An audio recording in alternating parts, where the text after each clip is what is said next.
1년 12달 가운데 가장 살기가 좋은 달이 어느 달일까?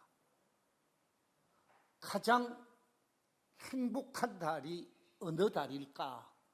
라고 질문을 하면 많은 사람들이 아마 5월이라 그렇게 말을 할 것입니다. 꽃이 피는 달이고 푸르름이 아름답게 물어있는 달이기도 하지만 이 5월은 우리 가정 속에 가장 중요한 가정의 공동체를 이루는 부부의 아름다움을 드러내는 부부의 날이 있는 달이 5월입니다. 가정의 기초가 되고 가정의 주춧돌과 같은 반석과 같은 역할을 해오신 부모님에 관해서 감사하고 부모님의 은혜에 화답하는 어버이날이 있는 달 역시 5월입니다. 그뿐만 아니라 내일의 희망이 되고 또한 희망의 새싹으로 자라고 있는 어린이를 기억하고 어린이를 축복하고 어린이에게 꿈과 희망을 갖게 하는 어린이날이 있는 달도 5월입니다.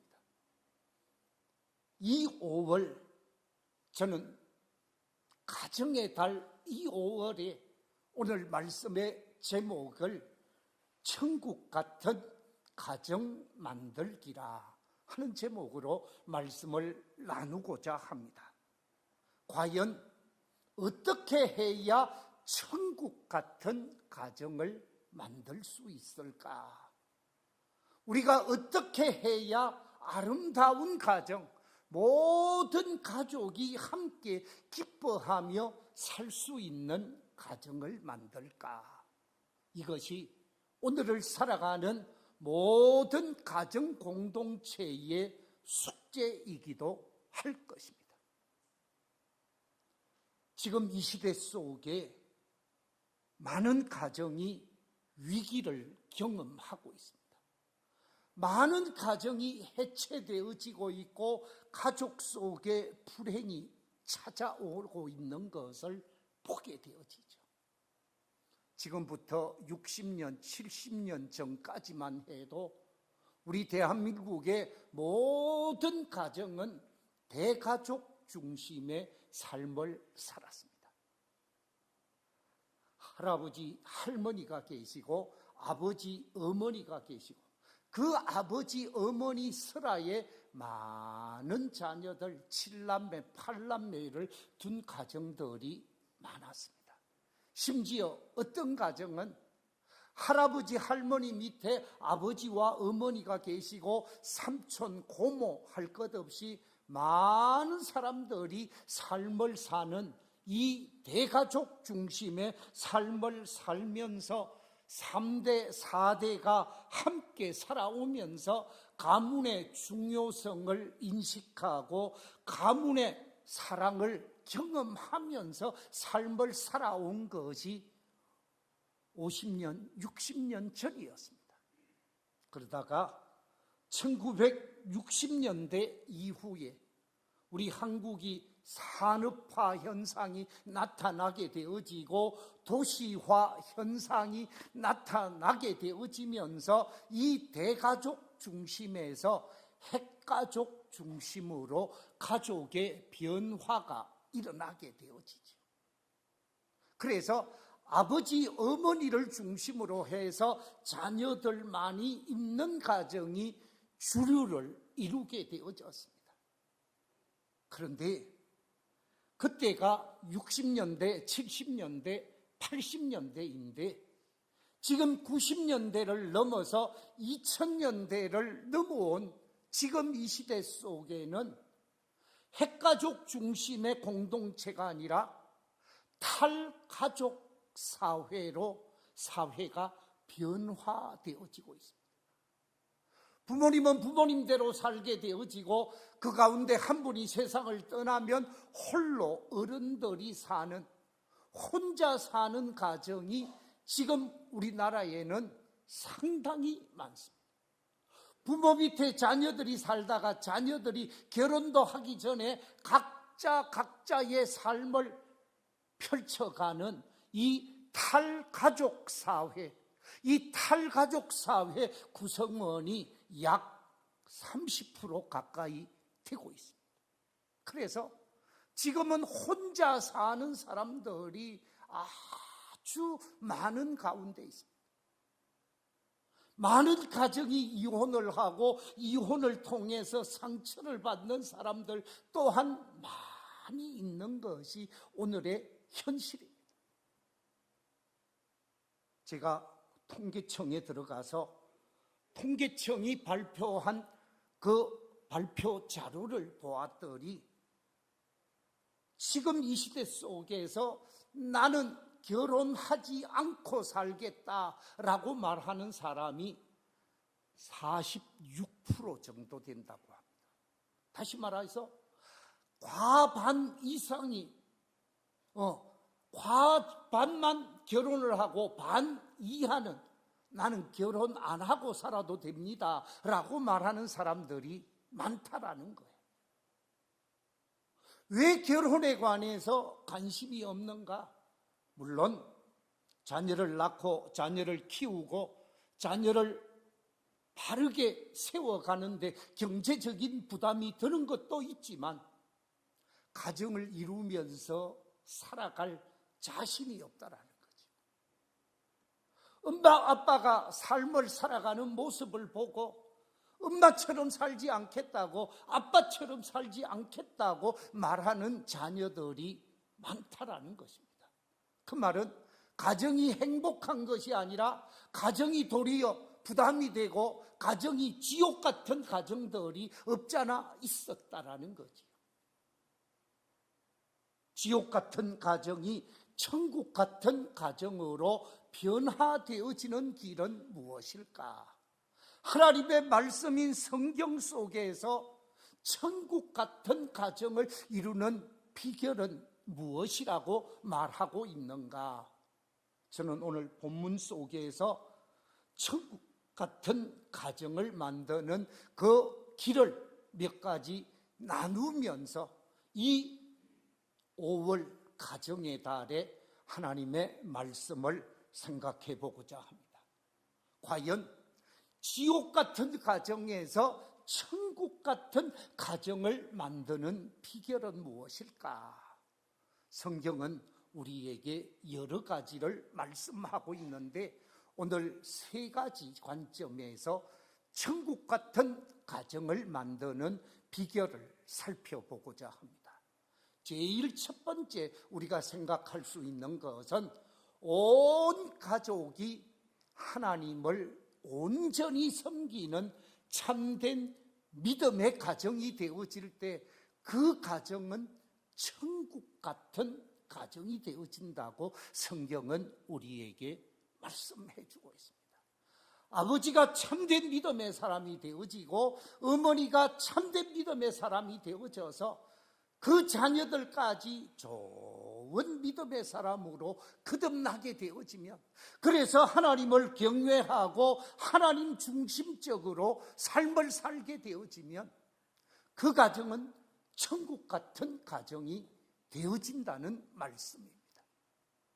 오늘 본문 시편 128편 1절 2절 말씀 우리 같이 한번 읽어보겠습니다. 시편 128편 1절 2절입니다. 시작.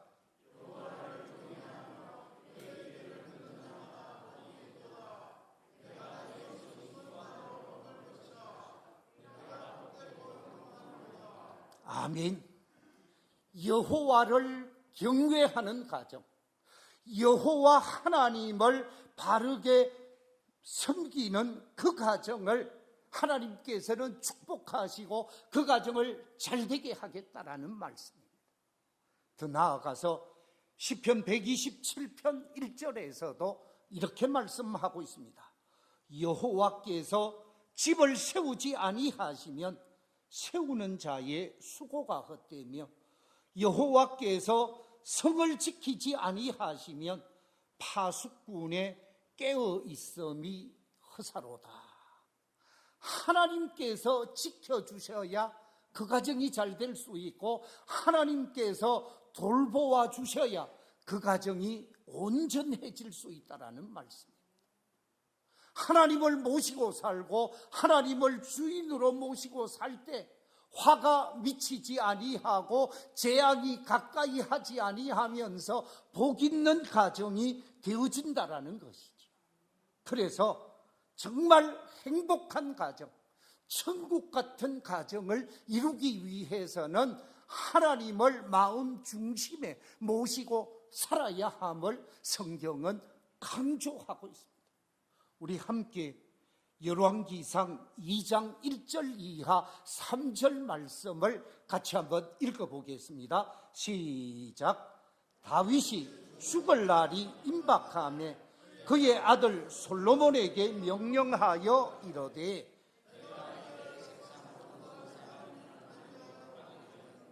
너는 힘써 대장부가 되고 네 하나님 여호와의 명령을 지켜 그 길로 행하여 그 법률과 계명과 율례와 증거를 모세의 율법에 기록된 대로 지키라. 그리하면 네가 무엇을 하든지 어디로 가든지 형통할지라. 아멘. 다윗이 세상을 떠날 때가 다가오게 되어지자 자신의 아들 솔로몬을 부르게 되어집니다. 그리고 온 가족 또한 함께 불러 모으고 부탁을 하게 되어집니다. 내가 지금까지 인생을 살아왔는데, 내가 지금까지 살아온 인생 속에 하나님을 경외하며 살았기에 하나님께서 나를 이렇게 축복해 주셨고, 우리 가문을 이렇게 축복해 주셨고, 우리 나라를 이렇게 축복해 주셨다고 말하면서 솔로몬을 향하여 네가 앞으로 왕이 되어질 터인데, 네가 왕으로서 이 나라를 잘 섬겨가는 방법은 하나님을 경외하는 것이다. 네가 하나님을 경외하고 네 가족이 하나님을 경외하고 온 나라와 민족이 하나님을 경외할 때 너희들이 무엇을 하든지 어디로 가든지 잘 될 수 있다. 그러면서 온 가족이 하나님을 경외하고, 특별히 나라의 왕이요 한 가정의 가장이 솔로몬을 향하여 하나님을 바로 섬기라고 강조하고 있습니다. 그렇습니다.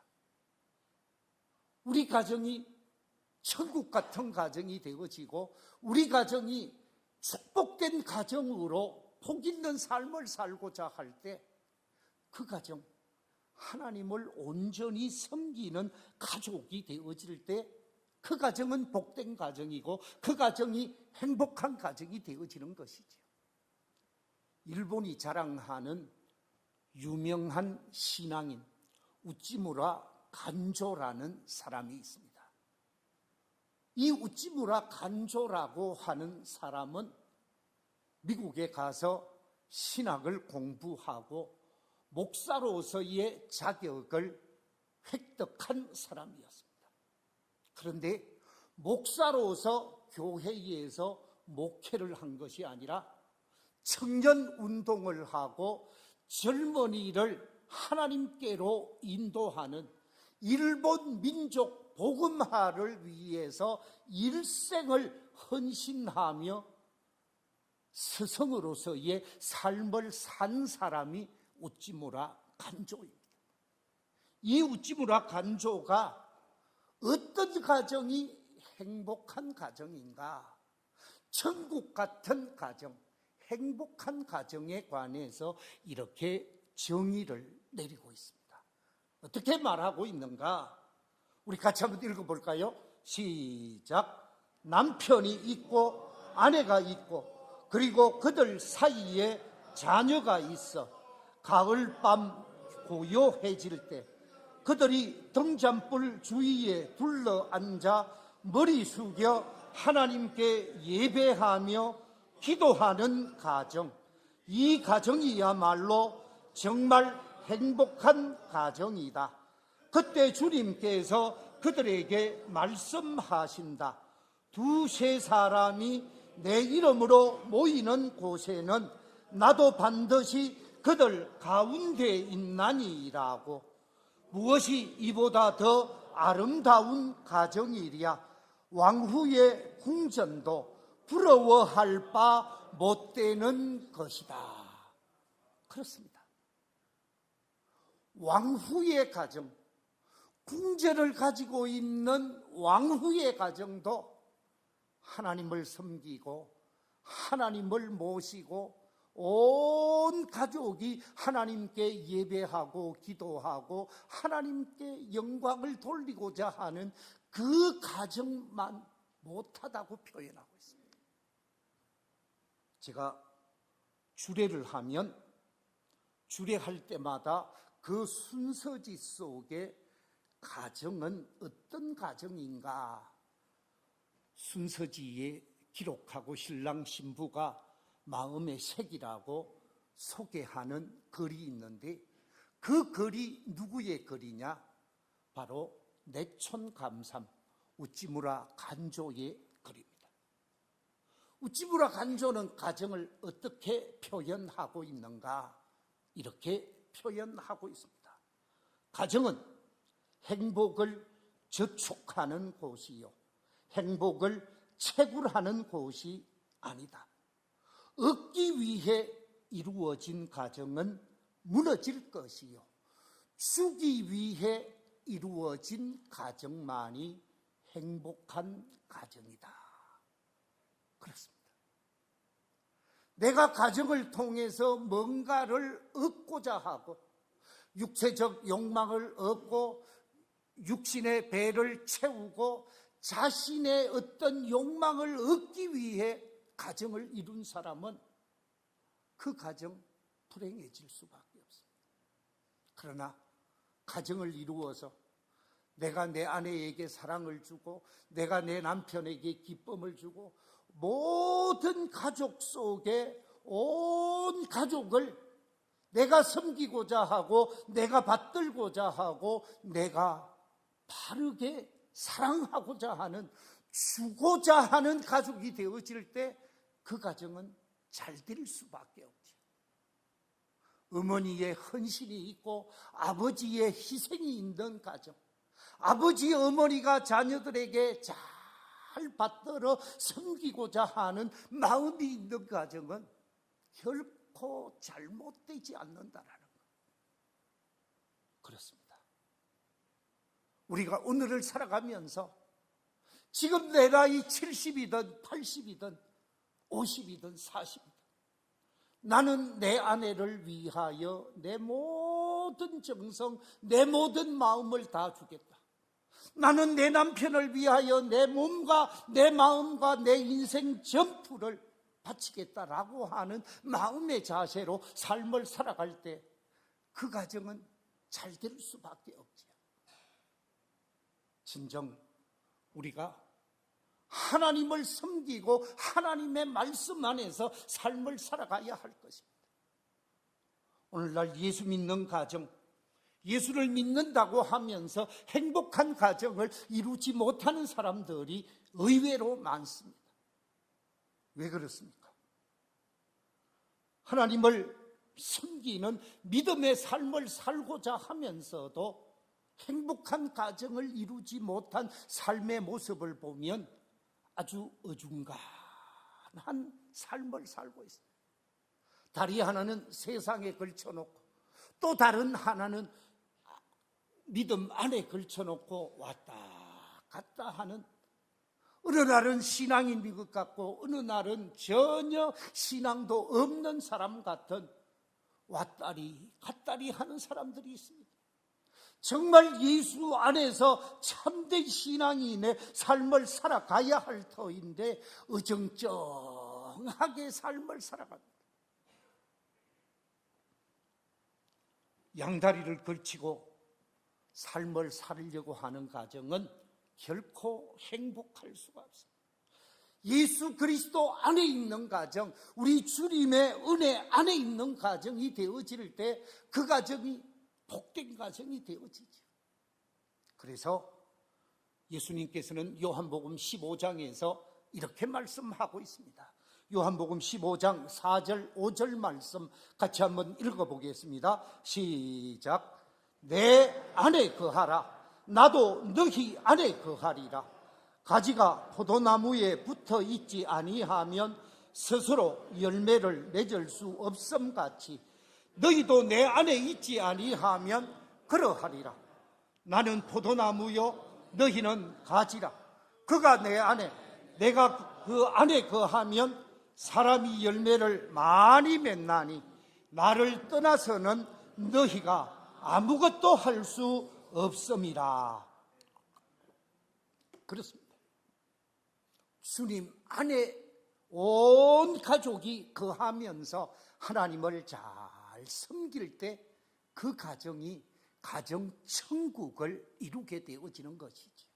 우리 교회에 속한 모든 성도들이 주님 안에 거하면서 주님을 경외하고 하나님을 잘 받들어 섬기면서 복된 천국을 이루어가는 아름다운 삶이 되시기를 주의 이름으로 축원합니다. 두 번째, 천국 같은 가정을 이루는 길이 어디에 있을까? 하나님의 말씀인 성경은 말하기를 예수님의 사랑, 하나님의 사랑으로 서로 사랑하는 가정이 천국을 이루는 가정이라고 말하고 있습니다. 남편이 아내를 사랑하고 아내가 남편을 사랑하는 아름다운 사랑의 공동체가 되어질 때 그 속에 참된 행복이 꽃피게 되어지고 가정 천국이 이루어진다는 말씀입니다. 오늘 본문 에베소서 5장 25절에 보면 이렇게 기록하고 있습니다.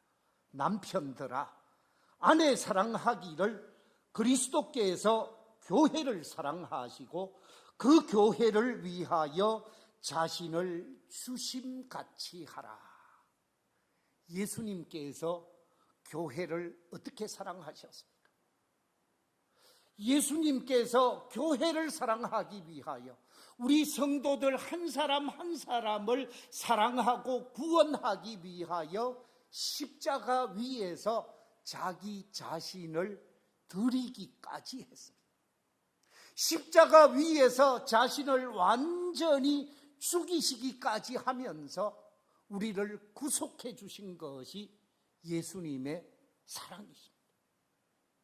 예수님이 우리를 사랑하신 그 희생적인 사랑, 헌신적인 사랑, 온전히 자신을 드리며 섬겨주신 그 사랑으로 남편은 아내를 사랑하라고 말하고 있습니다.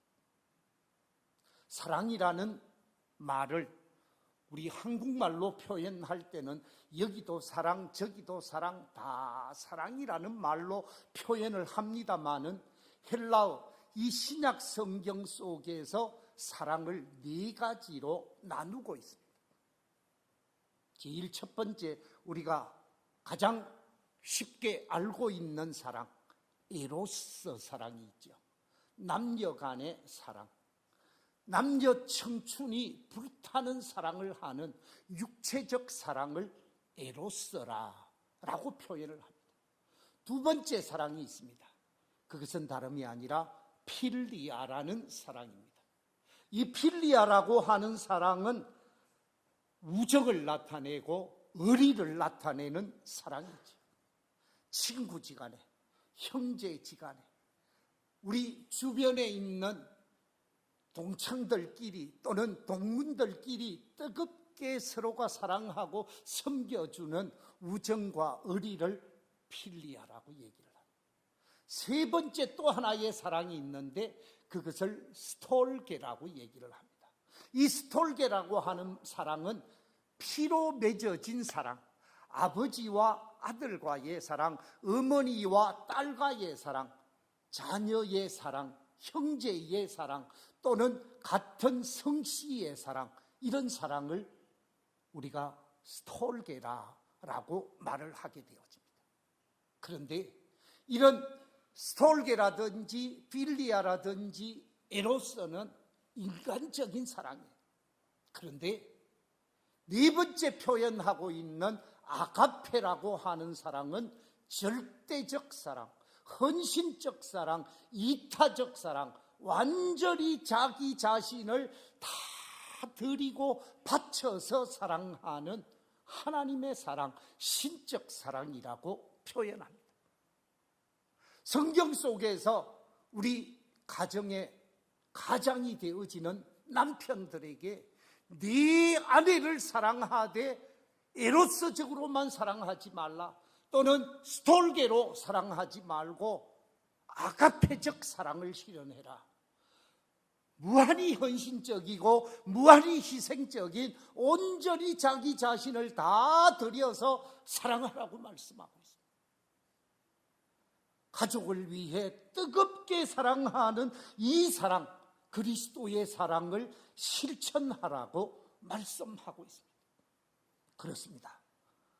아가페 사랑을 내 아내에게, 내 아들, 딸들에게 나타내는 아버지가 있다고 하면, 남편이 있다고 하면 그 안에 행복할 수밖에 없을 것입니다. 그 자녀들 행복할 수밖에 없을 것입니다. 그래서 아버지의 뜨거운 사랑이 있는 그 가정이 가정천국을 만든다라는 것입니다. 신혼부부에게 남편이 지켜야 할 10가지 계명을 부부교실을 하면서 가르친 바가 있습니다. 저는 이 시간에 남편들이 지켜야 할 10가지 계명, 남편의 10가지 계명을 잠시 소개하고자 합니다. 10가지가 무엇인가? 이 자리에 계신 모든 우리 가정의 남편들 한번 생각해 보십시오. 첫째, 결혼 전과 신혼 초에 보였던 관심과 사랑을 변치 말라. 신혼이 시작되고 결혼해서 아내와 남편에게 서로가 관심을 기울였는데 그 관심, 그 사랑 변하지 말라라고 말하고 있습니다. 두 번째가 무엇입니까? 두 사람이 하나가 되어진 결혼 기념일, 그리고 남편으로서 아내의 생일, 그날 기억해주고 그날을 의미 있게 뜻깊게 지내도록 해라 라고 말하고 있습니다. 세 번째, 평소에 아내의 외적인 모습, 아내의 변화된 모습에 관심을 기울이라. 사랑은 관심이기 때문에 그렇습니다. 네 번째 있습니다. 아내가 만든 음식, 아내가 차려주는 식탁에 관해서 늘 말과 행동으로 감사하라 하는 계명입니다. 다섯 번째는 모든 일에 아내와 함께 의논하고 아내와 함께 마음을 나누어서 결정하도록 하는, 모든 일에 아내와 함께 의논하고 결정하는 습관을 기르는 것이죠. 여섯 번째는 아내에게 상처를 주는 농담이나 말을, 행동을 삼가하라는 것입니다. 일곱 번째, 가정에 불화가 있을 때에는 아내에게 한 걸음 양보해 주는 것이 남편의 자세라고 말을 합니다. 그리고 여덟 번째는 가정의 경제는 아내에게 일임해서 아내로 하여금 가정을 잘 받들고 섬기는 일에 보람을 갖게 해야 한다는 거죠. 제 친구 목사님 중에 그런 분이 있더라고요. 아내에게 용돈 외에는 다 자신이 하더라고요. 가서 시장 볼 것도 그때 남편이 돈을 준다는 거예요.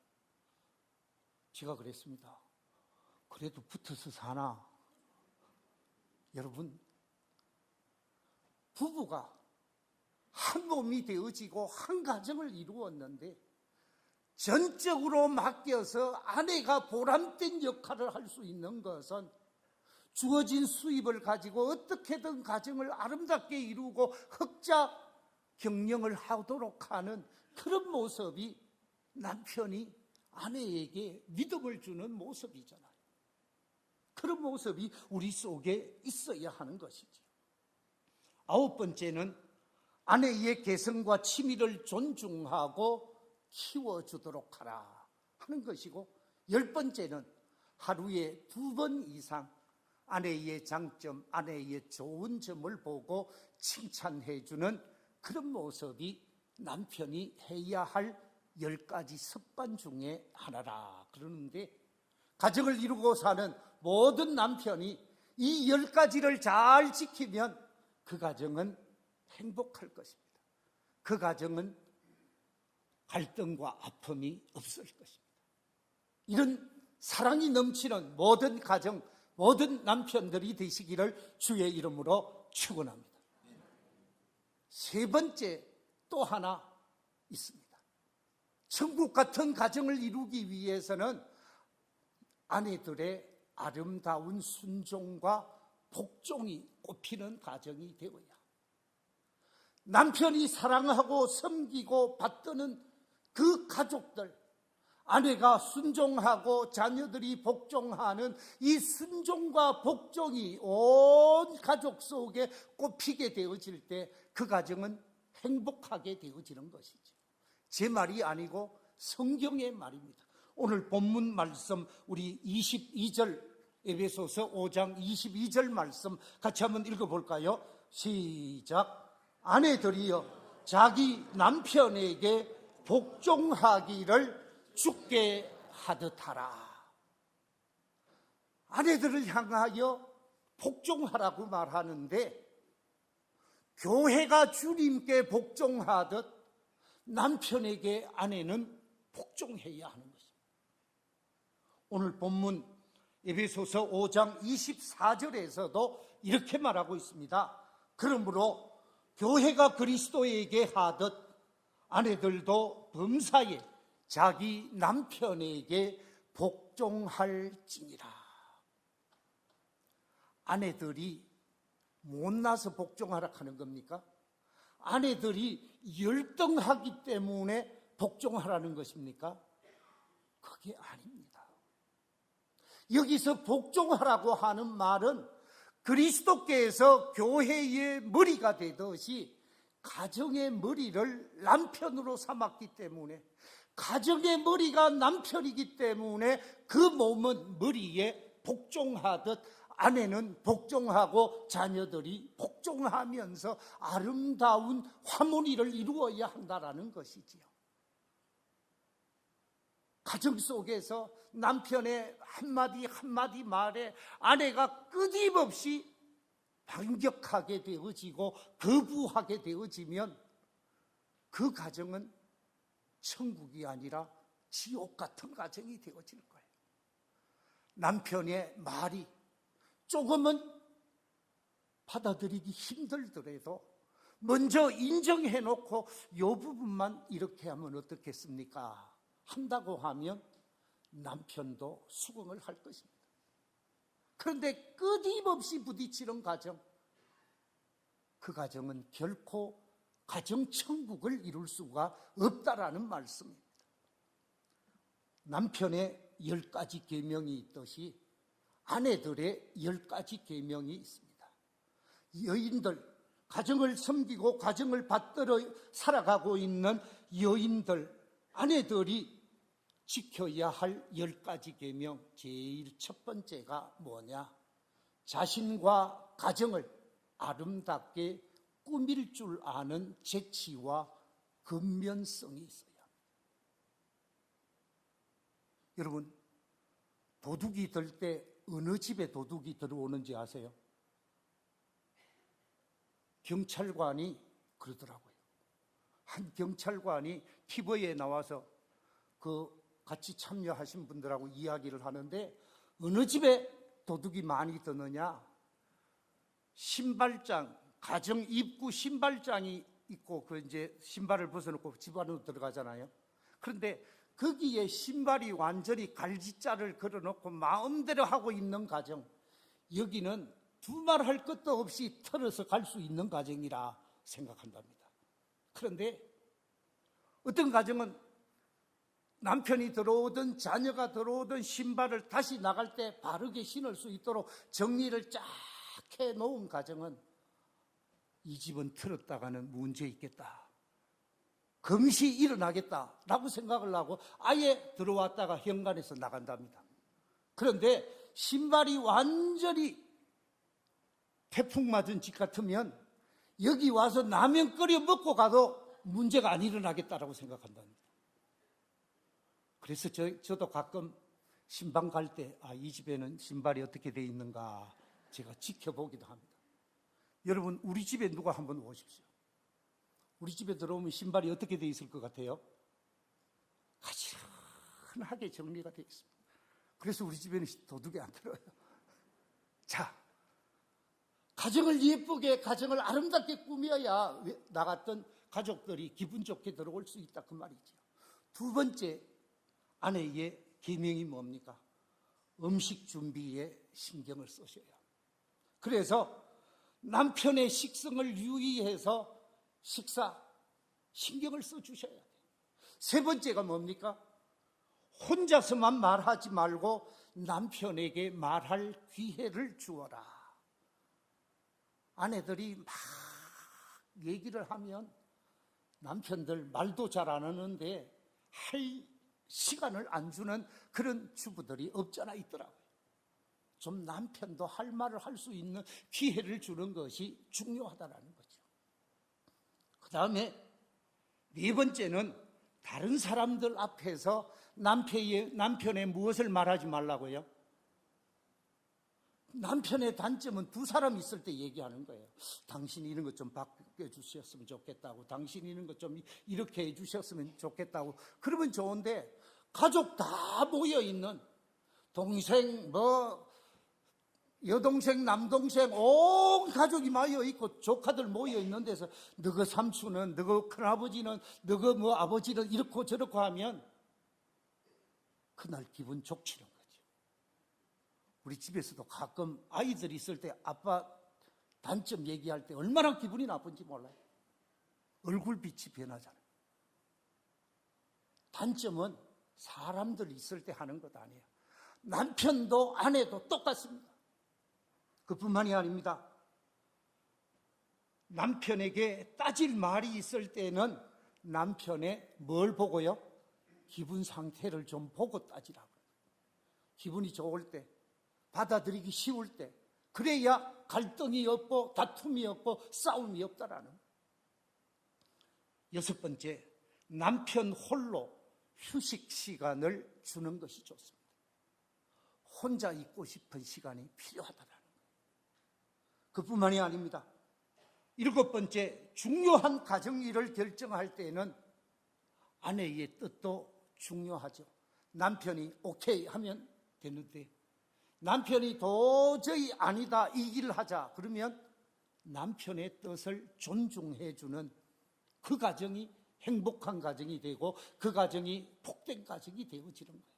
나중에 바꿀 때 바꾸더라도 결정은 남편의 뜻을 따라주는 것이 지혜로운 아내의 모습이라는 것입니다.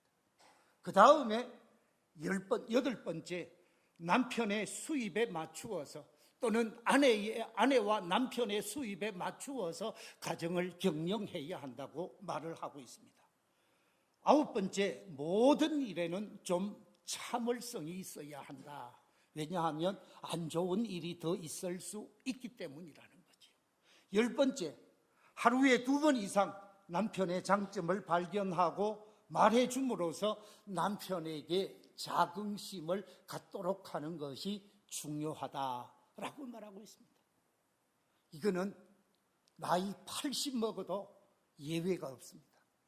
80 먹은 남편에게 야, 당신 요즘 힘 있어 보인다 그러면 좀 더 힘을 내는데 왜 그리 비실비실하냐 그러면 더 비실비실한다니까요.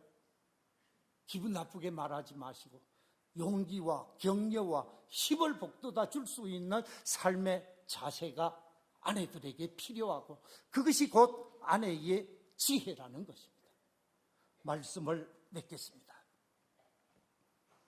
지옥 같은 가정에서 천국 같은 가정을 만들기 위한 길은 무엇인가?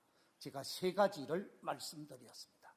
첫째는 여호와 하나님을 온전히 섬기는 믿음의 가정이 되어져야 한다라고 말씀을 드렸고, 두 번째는 예수 그리스도의 사랑으로 온 가족을 사랑하는 남편이 되어져야 한다고 말씀을 드렸고, 세 번째는 교회가 주님께 복종하듯이 아내가 남편에게 복종하면서 가정을 섬겨갈 때 그 가정은 천국 같은 가정이 되어지는 것이죠. 우리 교회 가정의 달 5월을 맞이하면서 이 말씀에 합당한 가정을 이루어가면서 가정 천국을 이루는 모든 성도들이 되시기를 주의 이름으로 축원합니다.